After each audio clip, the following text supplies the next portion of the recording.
Hare Krishna, everyone. Wish you all a very, very happy Ram Navami. So, I don't know if you all noticed in the hand of Shri Sachinandan, Lord Chaitanya, there's an arrow. So, who we have on the altar is none other than Krishna and Balaram, who are none other than Ram and Lakshman, who are Chaitanya Mahaprabhu and Nityananda Prabhu. So, I welcome all of you to the Ram Navami festival. This time we are celebrating it in two parts. One is today, where we will do a more simple format, just a lecture and Aarti and Prasadam. And there was Kirtan, which just finished.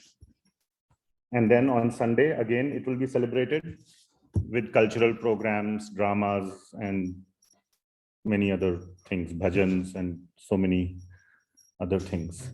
So you get to celebrate Ram Navami twice. So I wanted to, I have been asked to give a class. So we will discuss some glories of Ram Navami, Sundarkanda Mahima. So better than discussing the Mahima of Lord Ram, we will discuss the Mahima of who's the main hero of Sundarkanda? Hanumanji, yes. So the Lord is more pleased when we discuss the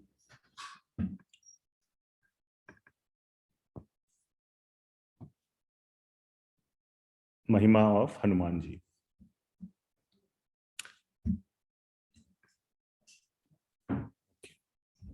So first of all, I wanted to share with you, I was looking into a little bit about Hanumanji and his identity. He has so many identities. And also I had this sort of a perennial question. Maybe can we just reduce the volume a little bit? There's some kind of a shrill echo. Okay. So, a little bit on the identity of Lord Shiva as well. So I'm not sure if you all know, but I didn't know very strongly. I had heard here and there that Hanumanji is an incarnation of Lord Shiva. How many of you knew that? Okay, some of you. So he's known as Pavanaputra Hanuman. So he is the son of Vayudev or Pavanaputra. He's also Anjani Putra or Anjanaputra and Kesari Nandan. Anjani and Kesari were husband and wife and husband. So, you know, they were from the vaanar species and Hanumanji was their son. So he's known as that. But he's also known as the incarnation of Lord Shiva. And in the Shiva Purana, there are 100 incarnations of Lord Shiva that are described. It is known as Shatarudrasamhita. 100 incarnations, Shata means 100 incarnations of Lord Shiva, out of which he is the 11th incarnation out of 100. Why the 11th incarnation? It's a very nice kind of understanding, because you might know that when Ravan was trying to please Lord Shiva, he was cutting off each of his heads and offering to Lord Shiva. So each head was offered to one of the Rudras. So those first 10 Rudras became, you know, obliged to Ravan. So they could not have assisted Lord Ram in defeating Ravan because they were obliged.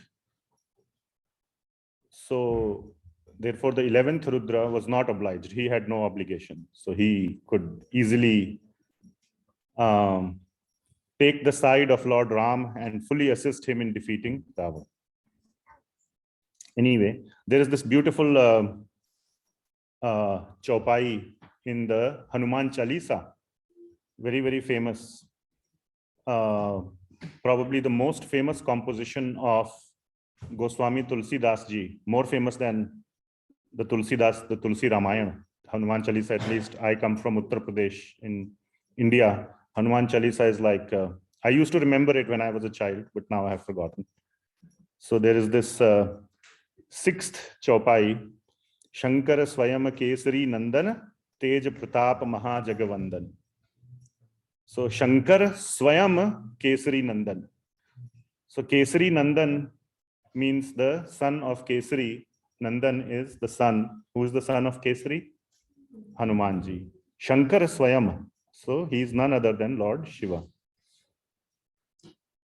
And Tej Pratap Maha Jagavandan.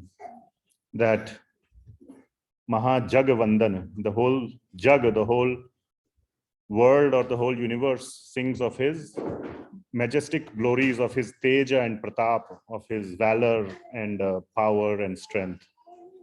So that is from the Sri Hanuman Chalisa by Tulsidasa ji. So there are more proofs I found in the Shiva Purana. I was kind of a little bit trying to always, I was a little obsessed with the fact that, you know, what does the Shiva Purana say about Lord Vishnu? We definitely find so many proofs in Bhagavad Purana about the position of Lord Shiva. And we always quote that, isn't it? But always this doubt was there in my mind. What does the Shiva Purana say about the position of Lord Vishnu? Somehow I was kind of trying to find that. I found some really nice verses in the Shiva Purana by the mercy of senior devotees. So maybe we can recite, so you can see this here. It is from Shiva Purana, Shatarudrasamhita, 20th chapter, 7th verse. So I think for sake of time, you want to recite this or should I just? Okay. Tatascha samaye tasmad Hanumaniti nama bhak Shambhu yagye kapitanur Mahabala parakramaha. So this is a continuation, and here you can see after some time, so the yagya of Mother Anjani and Kesari ji was being described. After some time, tatascha samaye paschat, after some time, Hanuman iti nama bhat. Their son was born, whose name was Hanuman. Shambhu yagye kapitanur. So Lord, that was who was none other than Lord Shiva, who was born out of that yagya as in the monkey species, kapit, as a kapi in that, who was Mahabala Parakramaha. He was very strong and very courageous and brave and so on and so forth. So right here we see that Hanumanji is a incarnation of Lord Shiva. This is from Shiva Purana. And the whole world knows that Hanumanji is the topmost devotee of Lord Ram. So there is absolutely no doubt here from Shiva Purana about the position of Hanumanji and Lord Shiva. There is also more details. Why did Lord Ram, this is one of the questions, worship Lord Shiva at Rameshvaram? A very, very, question. Okay, if, why? And there are multiple reasons given by our acharyas. There is not one reason. And those reasons, even if they are multiple reasons, they are all correct. One of the reasons is that after Hanumanji did such great seva of Lord Ram by finding Mother Sita, Lord Ram really wanted to show his gratitude to Hanumanji. But Hanumanji would not accept any gratitude or any worship from Lord Ram. So in this way, by worshipping Lord Shiva, who is Hanumanji is none other than Lord Shiva, Lord Ram showed his gratitude to Hanumanji. So that is one more reason why Lord Ram worshipped Lord Shiva. Bhagavad Gita says, Ye yatha mam prapadyante tam tathaiva bhajami aham. So one who surrenders to me, I do his bhajan. Bhajami aham. So it's more strong than saying I reciprocate. Bhajami aham is for the Sanskrit is much more stronger than the how we understand it, that if we surrender to the Lord reciprocates accordingly. Of course, Hanumanji surrendered himself fully to the Lord, and the Lord did full bhajan of Hanumanji. Couple of other proofs from the Shiva Purana. Sthapayamas bhuloke Rama bhaktim kapishwaraha Swayam bhakta varo bhutva Sita Rama sukha pradaha. So this is also from the same chapter of Shiva Purana. So which says that what did Hanumanji do? Sthapayamas bhuloke. He sthapit. He established on the entire earthly planet Bhuloka. What did he establish? Rama Bhakti. So Rama Bhaktim Kapishwaraha. Who did this? Kapishwaraha, the topmost of the monkey species, the leader or the topmost monkey. And being himself, Swayam Bhaktavataro Bhutva, Bhaktavaro Bhutva, being himself the leader of the devotees, Sita Rama Sukha Pradha. What did he do? He arranged for all the things that gives pleasure to Shri Sita and Ram. So he served Sita and Ram with all his capability, all his heart. Last verse. Hanuman sa Mahaviro Rama Karya Karas Sada Rama Duta Bhidho Loke Daityagno Bhaktavatsalaha. So Hanuman's a Mahaviro. He's a Mahavir. He's so strong and all. But always he is engaged in Rama Karya Karasada. Always he is engaged in working for the Lord. So doing the Lord's work. That is the topmost devotee. That is Swarupa Siddha Bhakti.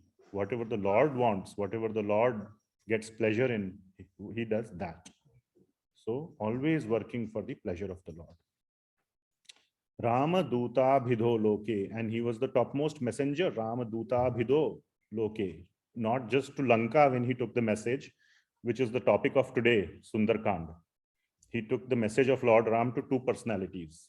Which two personalities? To Ravana and to Sita.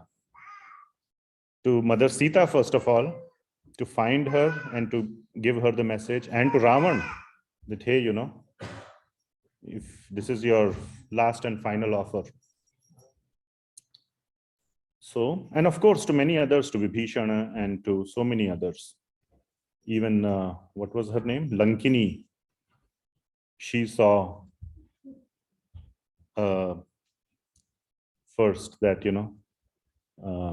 nobody could slap her and she would fall down.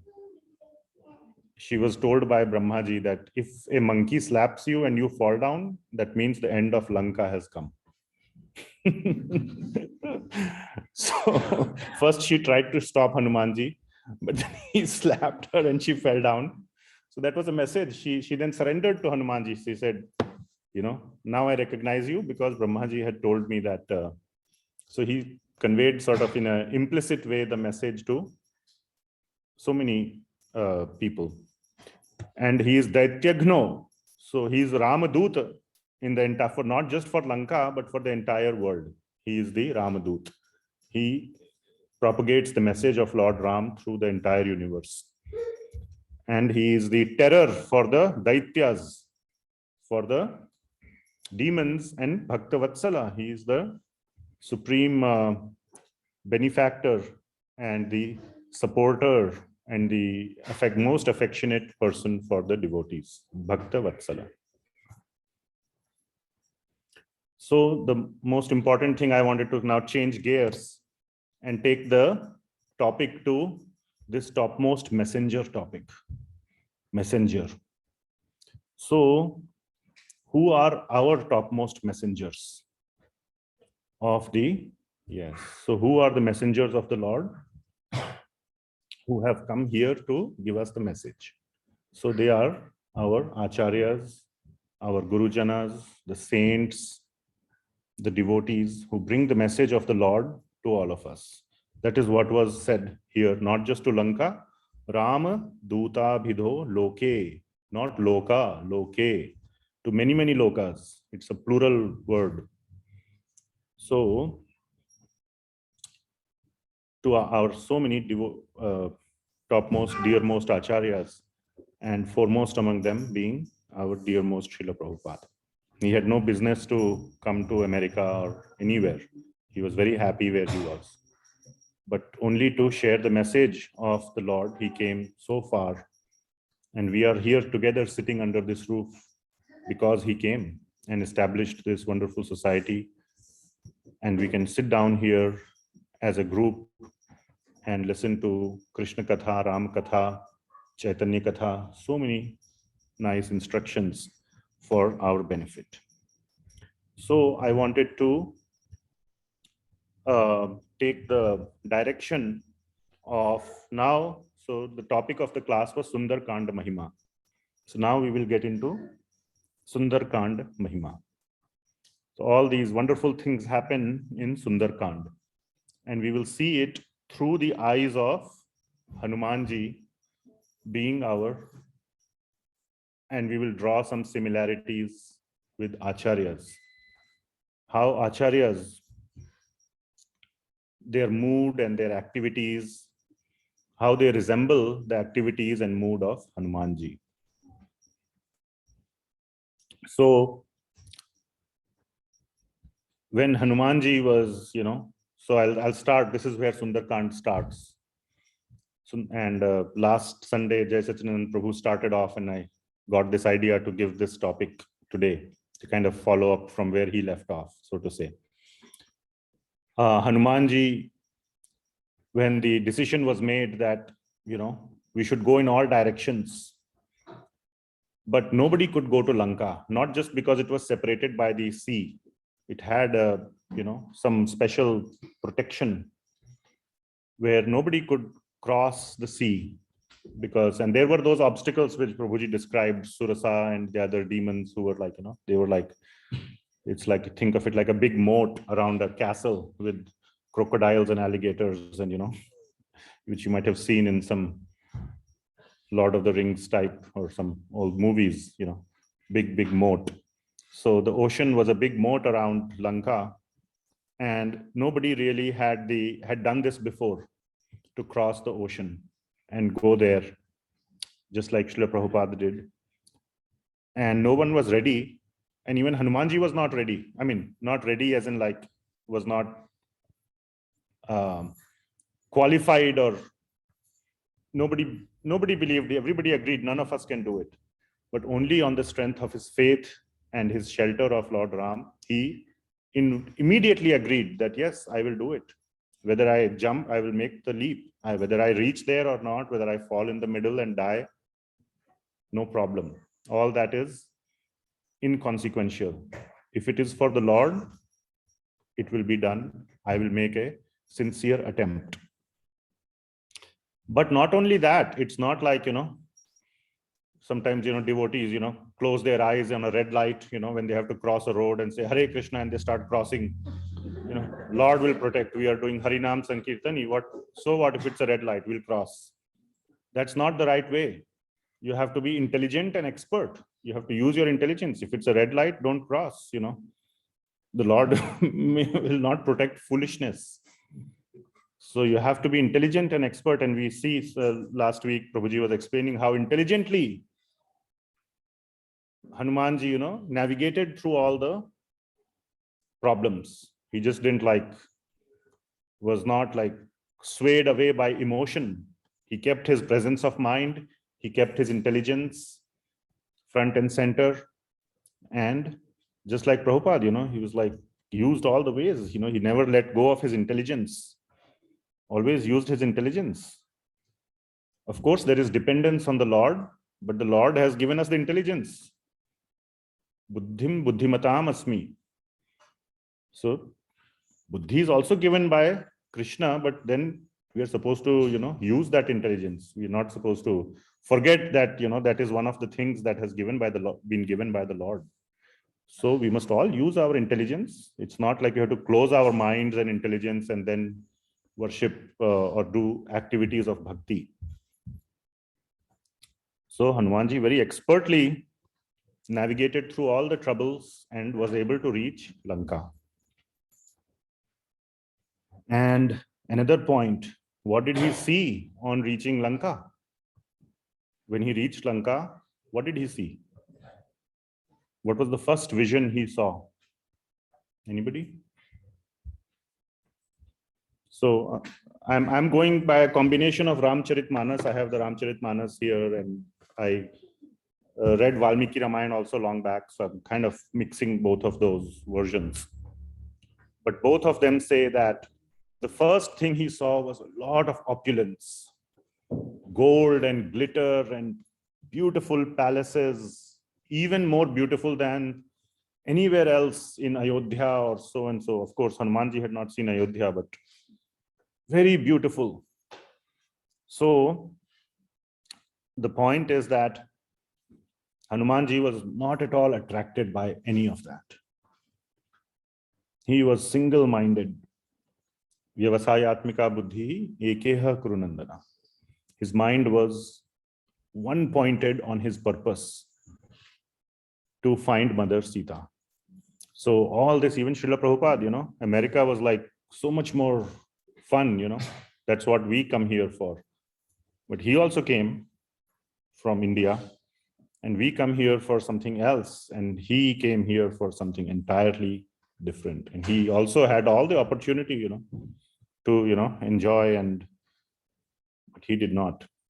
So just like that, Hanumanji was not at all attracted by all the glitter and gold of Lanka. In fact, he despised it. And his mind was fully focused on one and only purpose, to find the topmost devotee of the Lord. To find those devotees and to convey the message of the Lord to the devotee.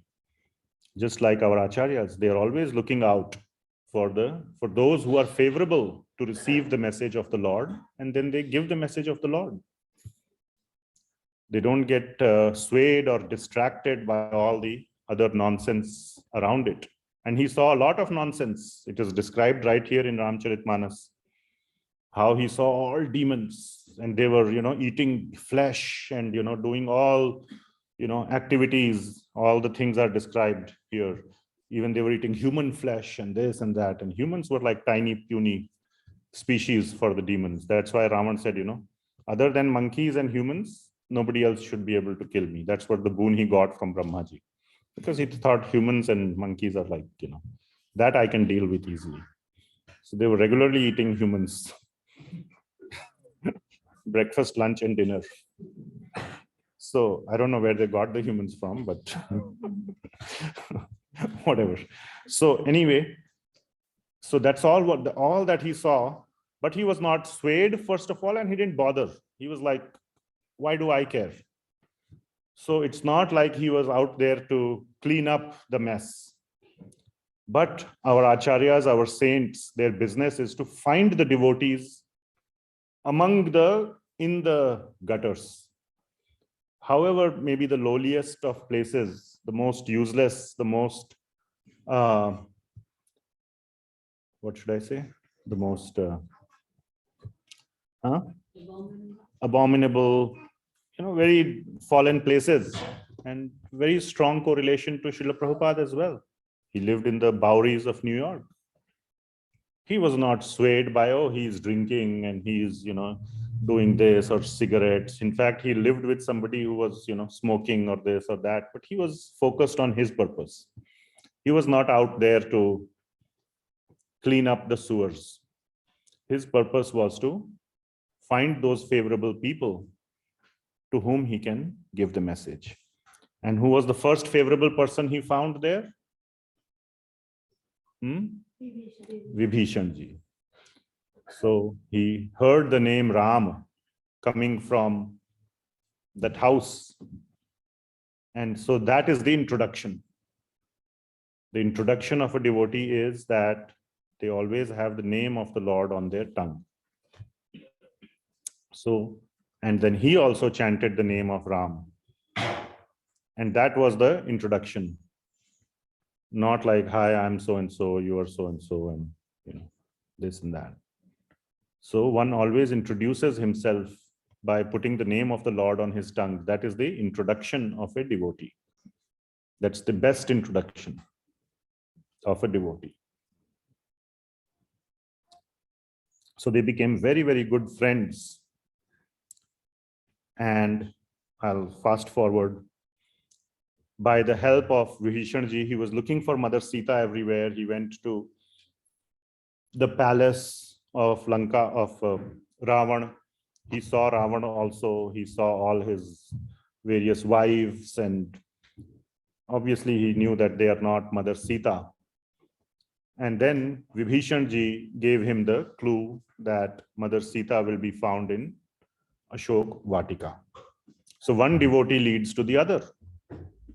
You find one devotee finds the other, and like this, the devotee community grows. Just like we saw Hanumanji, right? He met Lord Ram, and then whom did he bring to Lord Ram? Sugriva.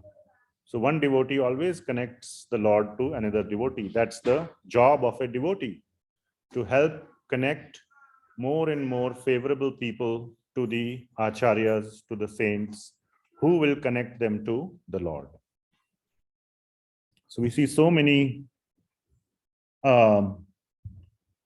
similarities or so many correlations between the mood and mission of Hanumanji to the mood and mission and activities of our acharyas, and so much more prominent in the case of Srila Prabhupada and Sundarkanda, because it was an alien territory, like Lanka was an alien, completely alien territory for Hanumanji, just like America and the West was a completely alien territory for Srila Prabhupada.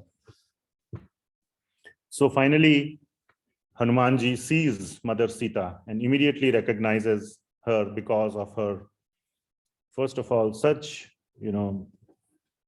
beauty in terms of not the physical beauty, but the spiritual glow. Immediately by seeing Mother Sita, he knew this is Mother Sita. But she was even though she was in such a bad state, the spiritual glow never goes away. So she was not in the most best dressed with jewelry, and all those things were not there. She was in the most disheveled and distressed and problematic scenario. So he found Mother Sita, and then he didn't directly approach her. He became very small and hid himself on the branch of a tree and started just observing. And it is written in the Ramcharitmanas directly that he started developing strategies of how to approach Mother Sita. So that is what our acharyas do. They use their intelligence. They see, yes, there are favorable people, but how to best approach them. They develop strategies. They develop ways and means to approach them, to talk to them in their language, to approach them in the right way. He even saw Ravan coming there, and threatening. First, he was trying to lure Mother Sita. He heard all those conversations between Ravan and Mother Sita. First, he said, become my wife. I'll make you my Patarani or my topmost wife, and this and that and all that. And she wasn't swayed. And then he threatened her, I will kill you or this or that. And, so all that happened, but Mother Sita was not swayed even one bit by all that. So when Ravan was gone and then Mother Sita was alone, then what did he do? Did he jump and come in front of her? He dropped the ring. He did something before dropping the ring. He chanted the name of Lord Ram. And the name, Nam and Guna, it is mentioned in Ramcharitmanas. Both, he began the chanting of Nam Guna. So, and then Mother Sita immediately, on hearing the name and Guna of Lord Ram, was immediately attracted. So Mother Sita, that is the power of the name. It's not material. Even Ravan could have chanted the name of Lord Ram. Maybe, I don't know, this is not mentioned. I'm speculating, so please delete this part from your, don't take this away. But I'm just saying that chanting that too from the mouth of a pure devotee is completely spiritual. That is the point I'm trying to make. So when one hears the chanting of the name, Nama Guna Charitadi, Sukirtananu, so when one chants these things, one when hears the chanting from the mouth of a pure devotee, it doesn't go through the ears to the brain or to the mind. It goes directly to the soul. And that is what happened. Mother Sita immediately got attracted to this chanting and started looking here and there. So first thing that one should do to touch the devotee's heart is the name of the Lord. And then the spiritual master presents himself in his form. And then Mother Sita still was little doubtful. Maybe this is Ravan who is posing as somebody favorable, something like that. So it is also the duty of the devotee to verify the authenticity of the guru. One there is blind faith is never recommended. Shraddha is supposed to be there, but Shraddha is supposed to be developed. It is not something that one just gives on the first instance. And then Hanumanji gives her the ring. And that ring was from the spiritual world. And that gave the proof to Mother Sita that he is genuinely a messenger of her dear Lord Shree Ram. So there's a beautiful conversation between Mother Sita and Hanumanji in both the versions, Ramcharitmanas and Valmiki Ramayana. And one of the most striking parts of this conversation was the conveying of the fact by Hanumanji. Obviously, he could see face to face how distressed Mother Sita is. But the message that he brought is how distressed Shree Ram is without her. It's not like we, the lost souls, or so to say, devotees, practicing devotees, trying. Yes, we love the Lord, yes. But is he even listening? He's so far away. Has he forgotten us? Are we all alone? Does he care? So our acharyas bring the message to us and convey to us so strongly that he cares so much for us. He is more desperate to have us with him than we are to have him. So that was the message that was conveyed by Hanumanji to Mother Sita, that the Lord himself is equally or more desperate without you. He's more sad. He's missing you so much more. And very soon he will come and take you back. So that he gave that dhairya, that faith he built in her, to not lose faith. So that is another thing that our acharyas do. They build the faith in us that yes, the Lord is equally eager to have us. It's not like he doesn't care. It's not a, what do you say, one-sided love. It's definitely two-sided. In many cases, actually, it is one-sided. One-sided from the other side. We don't love. He loves us always. So, but that was not the case with Mother Sita. So, he gives us the confidence that we should keep our nishchaya and dhairya. And very soon we will be united with the Lord. And then he said that we will all come. We will assist Lord Ram. Then she asked a question. You are just a monkey. She was aware these monkeys are not very, even, staying with Ravana or in his whatever company of demons and seeing them eat humans and monkeys or whatever. This is not in the Ramayan either, but the conversation is that she asked, you monkeys are so feeble, so small. How will Lord Ram, with your assistance, fight these mighty demons? Are you following? So she was doubtful of the power of Hanumanji. Then Hanumanji became big and showed his big form and showed, no, don't think we are ordinary monkeys. So just like that, we should never think that our acharyas are ordinary people. That is one of the offense, to think that our acharyas are ordinary material people. So they absolutely have the capability to carry us back, to bring the Lord's message. They are genuinely Lord's messengers. So we should never consider them to be ordinary people. They are, what is that?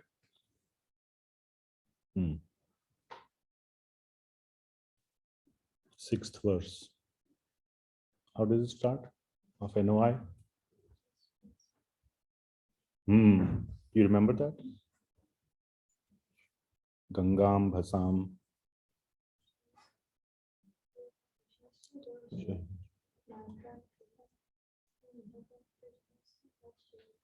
Gangam Bhasam. Fena Pankair.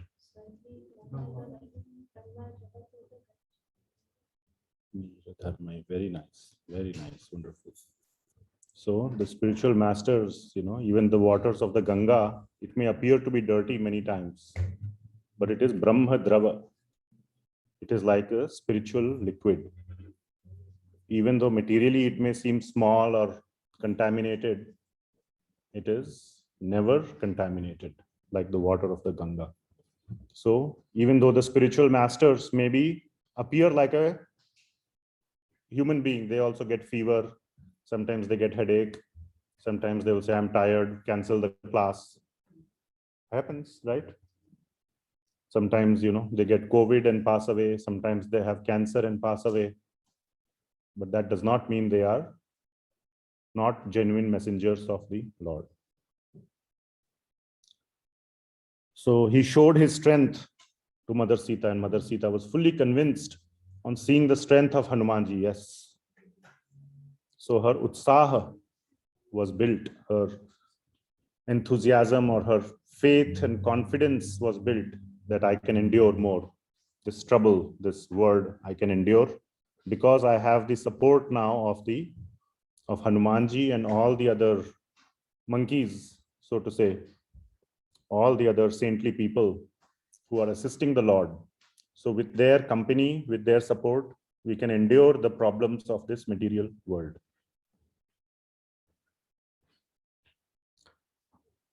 So then the sort of the fun pastimes begin.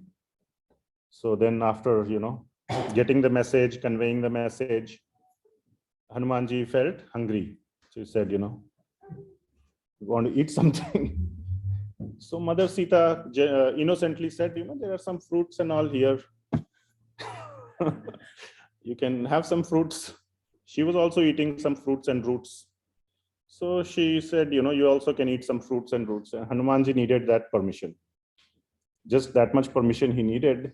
And then he started eating and eating very violently and started ruining his Ravan's Ashoka Vatika. So then Ravan sends his younger son, Akshay Kumar. So he, meets his end at the hand of Hanumanji. Finally, all this commotion and everything happens, and Ravan is very perplexed. Who is that? So he sends Meghnad, Indrajit, his topmost, like the most, he had to pretty much pull the nuclear trigger just for, one person. Imagine what, he would have to do for the whole army and the Lord himself.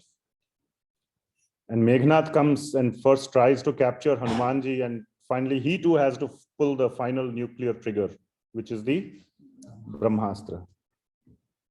And Hanumanji had full protection of the Lord, but to respect the Brahmastra, this is directly mentioned also, that simply to respect the Brahmastra, he got captured. And then he was taken to Ravan. And there, this is another beautiful part. Very nice conversation occurs between Ravan and Hanumanji. How fearlessly he delivers the message. Very fearlessly. So the devotees, the acharyas of the Lord are not afraid. Even like when Srila Prabhupada who used to talk to George Harrison, who was like, I'm not implying George Harrison is Ravana, but he was a very, very sweet devotee. But I'm saying one is not afraid seeing a big person. He also met so many governors, and he wrote letters to Lal Bahadur Shastri and Indira Gandhi, and he was unafraid. He was like, and he was not like doing buttering up or some kind of flattery or this or that. He was like, please help me in the Lord's mission. So very unafraid, and speak boldly regardless of who the person is in front. Of course, using your intelligence, but speaking the Lord's message is done with full one-pointed attention, that the message of the Lord needs to be conveyed. Not afraid by the position, status, stature of the other party. And definitely not if that person is unfavorable. So Ravan, obviously he was unfavorable, and he conveyed the message very, very, very strongly.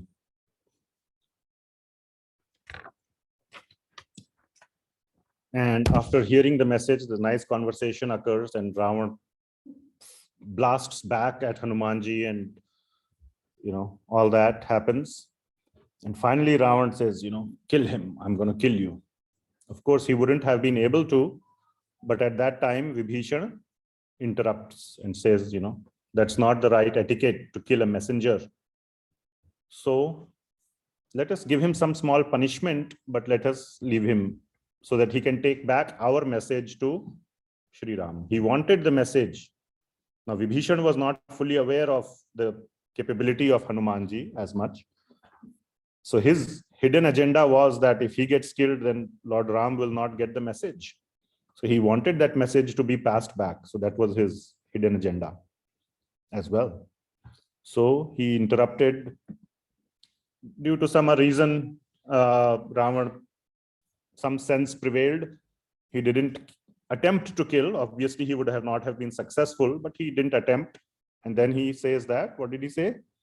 Let us light fire to his tail.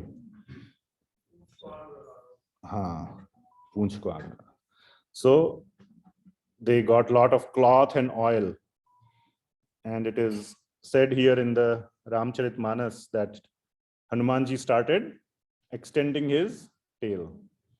The whole Lanka Nagari, all the cloth, all the oil was used up.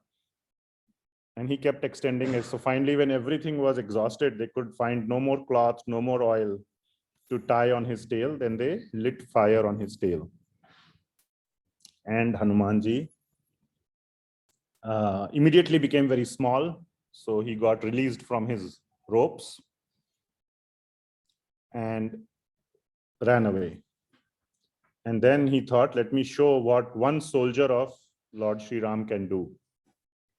So he lit fire went from house to house and palace to palace and burnt up all of Lanka, except for the house of Vibhishana and where Mother Sita was.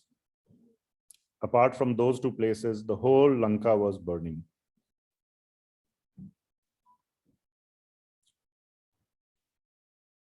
And finally, after doing all that, then Hanumanji comes to Mother Sita and takes her permission to leave. So now the kind of the roles in our analogy reverse.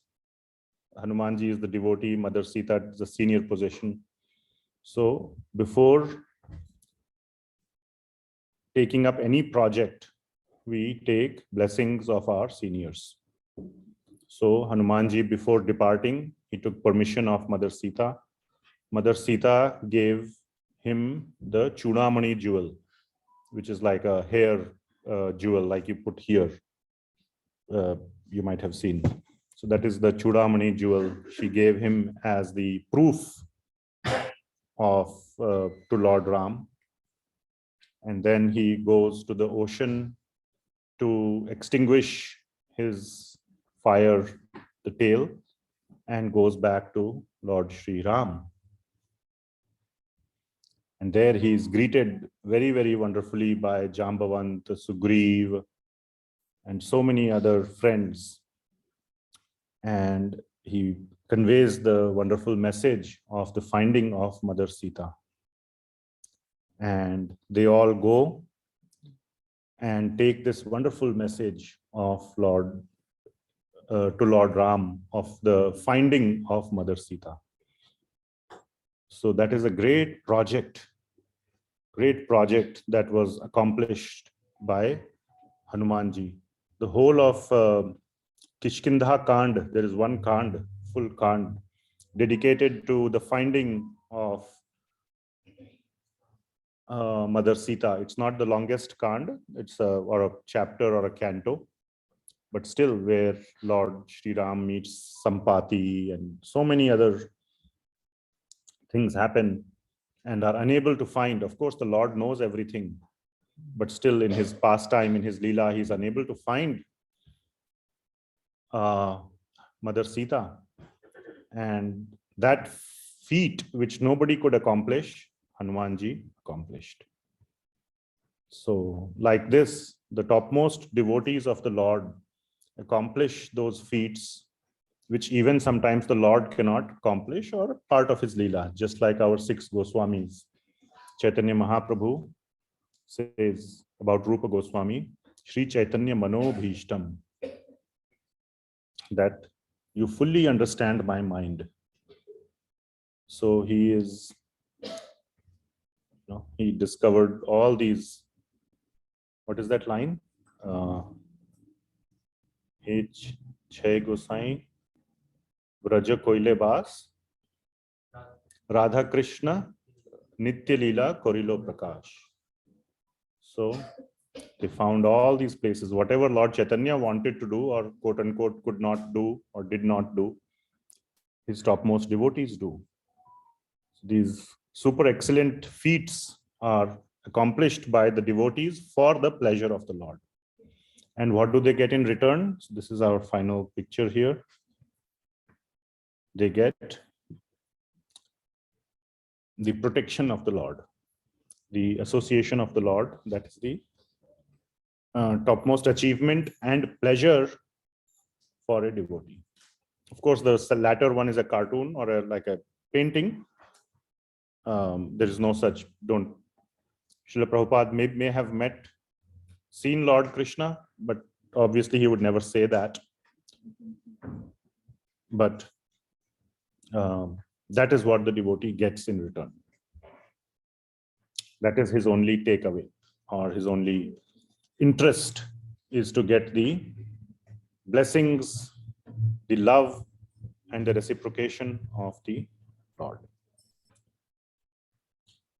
So that, and then there is little more in the Sundarkanda. The Valmiki Ramayana Sundarkanda kind of ends at this point. The Ramcharitmanas goes on. Ramcharitmanas is very much more in the bhakti mood.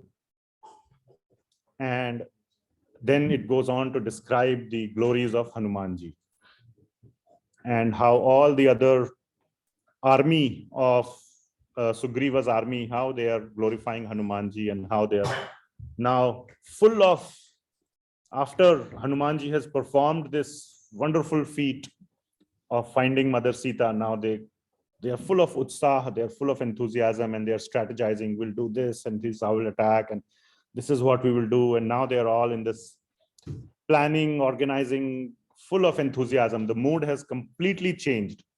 First, the mood was, what are we even doing? We don't even have a direction.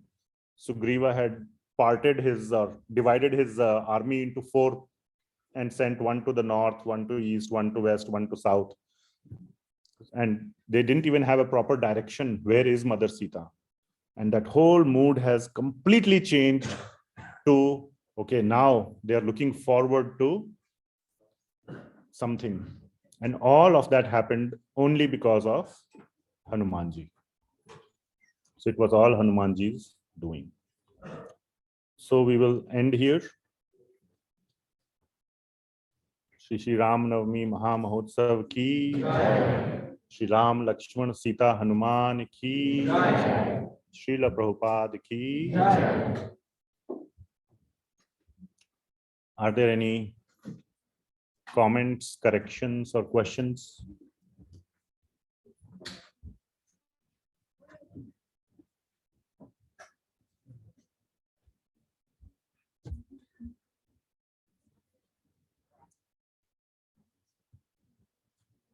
Okay. Thank you so much for your very, very kind attention, for your time, and for giving me this opportunity to share some Ram Katha with all of you. And let us now engage in very nice Kirtan and Shravan of the Lord. And once again, I'm so happy to see this nice decoration, especially that arrow is very, very captivating in the hands of Shri Sachinandan. So thank you to the devotees who did that. Srila Prabhupada ki Jai. Huh? Oh, there's a bow as well? Oh, I didn't notice the bow. Okay, nice. All right. Hare Krishna.